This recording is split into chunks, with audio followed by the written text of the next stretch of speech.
بہت سی یادیں آنکھوں میں سمٹ آئیں، وہ گھبرا گیا، یہ یادیں وہ یاد نہیں کرنا چاہتا تھا، وہ آئینے کے سامنے سے ہٹ گیا۔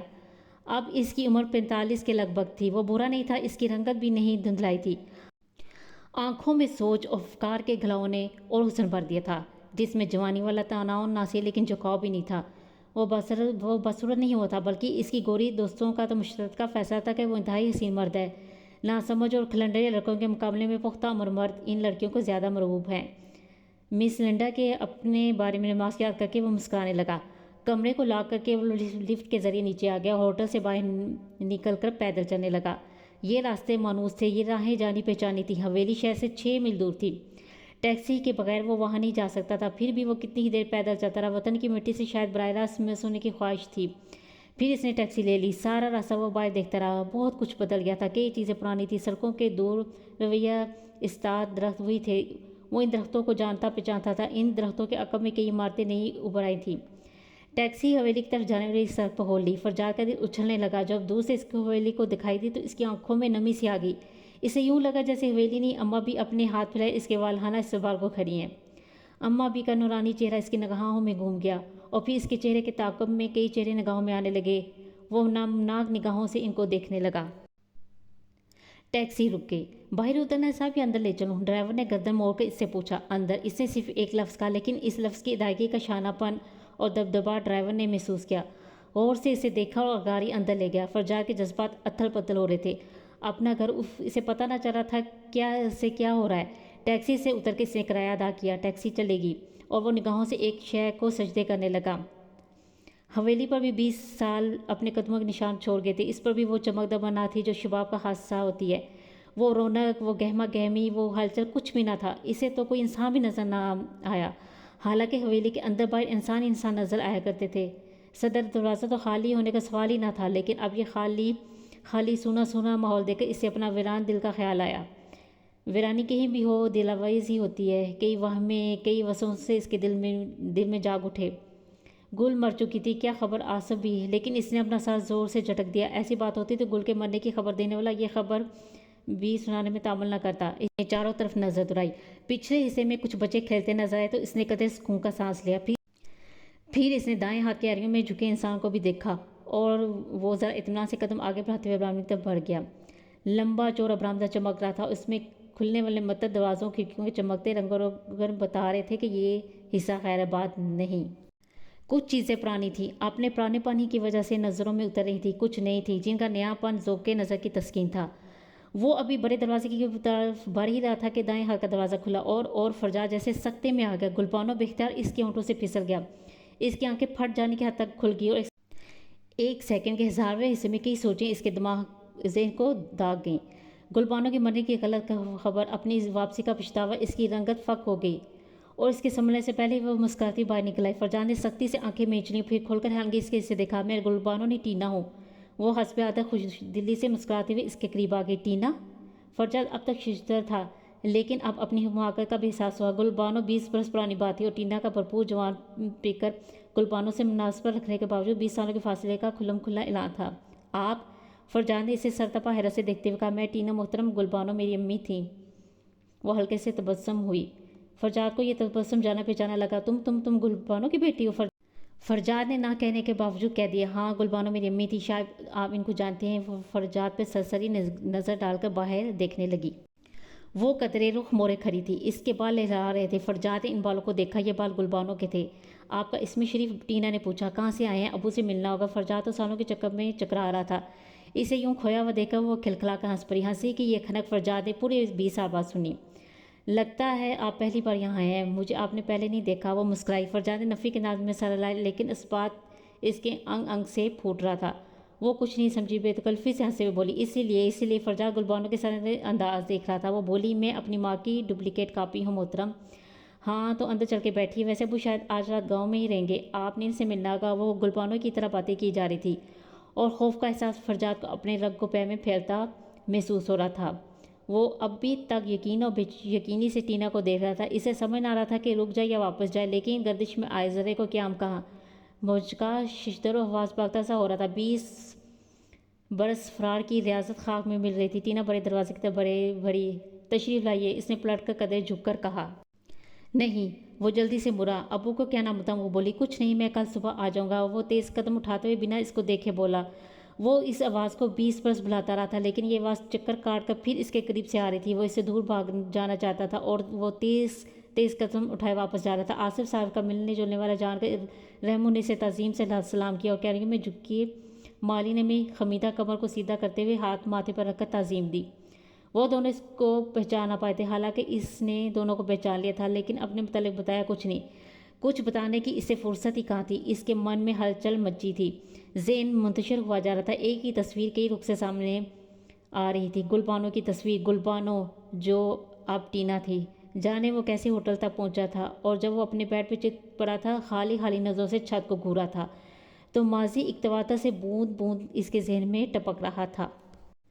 حویلی نئی نویلی دلہن کی طرح راستہ تھی، رنگا رنگ روشنی سے فضا بکار نور بنی تھی، کاغذی جھنڈیاں لہرا رہی تھی، چمن آراستہ تھے، در و بام سجے ہوئے تھے۔ حویلی کے خادم نیلے پیلے چمکتے لباسوں میں ادھر سے ادھر بھاگتے پھر رہے تھے۔ لذیذ کھانوں کی مہک فضا میں رچی ہوئی تھی۔ پچھلے وسیع اور اس صحن میں دعوت کھلانے کا اہتمام کیا گیا تھا۔ حویلی میں پہلی بار کرسیوں میزوں پر کھانا کھلایا جانے والا تھا۔ اس علاقے میں یہ نئی چیز تھی۔ دور دراز کے بڑے شہروں سے بیر خانساماں بلائے گئے تھے۔ عقبی چمن میں ڈھول باجے والے بیٹھے تھے، مراسیوں نے عورتوں کے لباس پہن رکھے تھے اور وہ حاضرین کو اپنی نسوانی ساختہ حرکات سے محسوس کر رہے تھے۔ دوسری طرف شہر سے آیا ہوا بینڈ بج رہا تھا۔ دیہاتیوں کے لیے یہ بینڈ نئی چیز تھی، وہ بڑے شوق سے بینڈ کی خوبصورت دھنوں پر سر دھن رہے تھے۔ عورتیں اپنے جھلمل کرتے لباسوں میں حویلی کے اندر سیر میں بیٹھی تھیں، مراسین ڈھولک کی تھاپ پر یہاں بھی خوشی کے گیت گا رہی تھی، روشنیوں کا سیلاب یہاں بھی امڈا ہوا تھا۔ رشتہ داروں اور دوستوں احباب کے علاوہ گاؤں کی دیہاتی عورتیں بھی حاضر تھیں۔ نئی بیاہتا دلہنیں اپنے عروسی جوڑے پہن کر آئی تھیں، ماتھے پر جھومر سجے تھے، ناک نتھ سے خالی نہ تھی، نیلے پیلے گوٹے والے لباسوں میں اتراتی پھر رہی تھی۔ ان کے لیے یہی احساس کیا کم تھا کہ حویلی کے مالک علی نور محمد نے دعوت میں شرکت کی دعوت دی تھی، اور اس دعوت میں شہری دیہاتی کا کوئی امتیاز روا نہ رکھا تھا، رشتہ داروں اور عزیزوں کی تمیز بھی نہ تھی۔ اندرونی صحن میں کئی تخت بچھے تھے، صحن میں سرخ قالینوں کا فرش بچھا ہوا تھا، تختوں پر سفید چمکیلی چادریں بچھی تھیں، گاؤں تک یہ پڑے تھے۔ طویل و عریض صحن ایسے بے شمار تختوں سے بھرا ہوا تھا، عورتیں ٹولیوں کی صورت بٹی تھیں، درمیانی خالی جگہ بچوں نے پر کر رکھی تھی، کوئی بیٹھا تھا، کوئی دو رہا تھا، کوئی کلا بازیاں لگا رہا تھا۔ دائیں ہاتھ طویل برآمدے کے سامنے مسند نما بہت بڑا تخت بچھا تھا، زنگار گاؤں تک یہ پڑے تھے، اور کامدانی جھالروں والی چادریں اس تخت پر چمک رہی تھیں۔ اس تخت پر اماں بھی بیٹھی تھیں، سفید براق پہ داغ لباس میں ان کا مقدس چہرہ کسی آسمانی مخلوق کی طرح تھا۔ ان کے ارد گرد معزز خواتین براجمان تھیں، اور وہ بڑے سلجھے ہوئے انداز میں ان سے باتیں کر رہی تھیں، اور ہر آنے والی کا سلام قبول کرتے ہوئے حال احوال بھی پوچھ رہی تھیں۔ ان کی گود میں 5 سال آصف تھا، سنہری بالوں اور نیلی آنکھوں والا سرخ و سفید سمت بچہ۔ یہ سارا جشن اسی بچے کے لیے تھا۔ اماں بھی نے اسے آج باقاعدہ طور پر گود لیا تھا۔ یہ صرف قانونی کارروائی نہ تھی، دل کے ناطے اور درد کے رشتے بھی پورے خلوص سے اس بچے سے استوار کیے تھے۔ یہ بچہ ان کے دور دراز کے غریب عزیز کا بیٹا تھا۔ اس عزیز کا نام بھی عزیز تھا، اور اماں بی کو اپنی پرخلوص عادات کی وجہ سے عزیز بھی تھا۔ عزیز حویلی میں رہتا تھا اور اماں بی کے اکلوتے بیٹے علی نور محمد کا معتبر خاص بھی تھا۔ علی نور محمد ایک بہت بڑی جاگیر کے تنہا وارث تھے، بے شمار دولت تھی، پرخلوص انسان دوست اور شائستہ ہونے کے باوجود دولت کے واسطے سے ان کے دشمن بھی تھے، جو ہر لمحے ان کی جان کے در پہ رہتے تھے۔ اماں بھی بہت نیک خاتون تھی، کبھی کسی کا برا چاہنے کا سوال ہی نہ تھا۔ وہ تو دشمنوں کو بھی فراخ دلی سے معاف کر دینے کی عادی تھیں۔ اپنے بچے کی سلامتی کے لیے اللہ کے حضور ہمہ وقت اس سے دعائیں کرتی رہتیں، اور شاید ان کی دعاؤں ہی کا نتیجہ تھا کہ پچھلے دنوں اللہ نے انہیں بار بار بچایا۔ اگر عزیز اپنی جان پر نہ کھیل جاتا تو علی نور محمد کی موت یقینی تھی۔ نور محمد بچ گئے، عزیز نے اپنی جان ان پر قربان کر دی۔ ان کا بیٹا آصف دنیا میں تنہا رہ گیا، چند ماہ بیشتر اس کی امی مر چکی تھیں۔ عزیز کی موت کا سب کو دکھ تھا، لیکن جو دکھ اماں بھی کو ہوا اس کا اندازہ نہ تھا۔ انہیں سمجھ نہ آتی تھی کہ عزیز کی اتنی بڑی قربانی کا بار سر سے کیسے اتاریں۔ انہوں نے عزیز کے نام پر غربا میں کھانا تقسیم کیا، محتاج خانوں میں اس کے ایصال ثواب کے لیے 1000 روپے دیے، گاؤں کی مسجد پکی کروائی، لیکن اس کی موت کا صدمہ کسی طور پر کم نہ ہوا تھا۔ بالآخر انہوں نے آصف کو گود لینے کا فیصلہ کیا، اپنی ذاتی جائیداد میں سے اسے اپنا قانونی وارث بنایا، اور اس کی پرورش کا ذمہ اپنے کندھوں پر اسی طرح اٹھایا جس طرح فرجاد کا۔ فرجاد کی اماں بھی ناطے کے اعتبار سے دادی تھیں، لیکن اس نے ہمیشہ اماں بھی کو ماں کے روپ میں دیکھا، ماں جو ملٹن کے الفاظ میں آسمان کا بہترین اور آخری تحفہ ہے۔ اماں جی فرجاد کے لیے دنیا کی حسین ترین شے تھی۔ اپنی اماں کو اس نے دیکھا تک نہ تھا، اس کے پیدا ہوتے ہی شاید اللہ کو پیاری ہو چکی تھی۔ اماں بھی اس کے لیے بہت کچھ تھی، سب کچھ تھی۔ جشن میں وہ بھی شاہانہ لباس پہنے بچوں کے ساتھ کھیل رہا تھا۔ 4 سال کا تھا، سیاہ آنکھوں والا خوبصورت شہزادہ تھا، اپنے مرتبے اور خوبصورتی کے لحاظ سے آرنکات آ رہا تھا، چاروں اور پیار ہی پیار تھا۔ وہ سین میں بچھے قالینوں پر دیہاتی اور شہری بچوں کے ساتھ کھیل رہا تھا۔ اس کی آیا نگہداشت کے لیے ساتھ ساتھ تھی۔ اچانک فرجاد کی نظر مسند پر پڑی۔ اماں بھی کے پہلو میں نیم دراز آصف تھا اور اماں بھی اسے پیار کر رہی تھی۔ سنہری اچکن کمخاب کی ٹوپی، چوڑی دار پاجامہ پہنے وہ بھی کسی شہزادے کا روپ دھارے تھا۔